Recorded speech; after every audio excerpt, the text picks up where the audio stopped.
tájat, ami el van zárva a civilizációtól.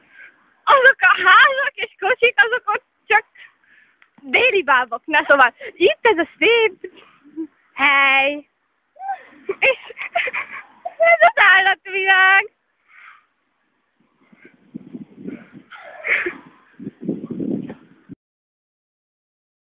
Láttunk itt egy őzikét, semmiképpen sem egy lányt, aki megőrült. Szóval most, ahogy látom, jön a kislánya. Júj!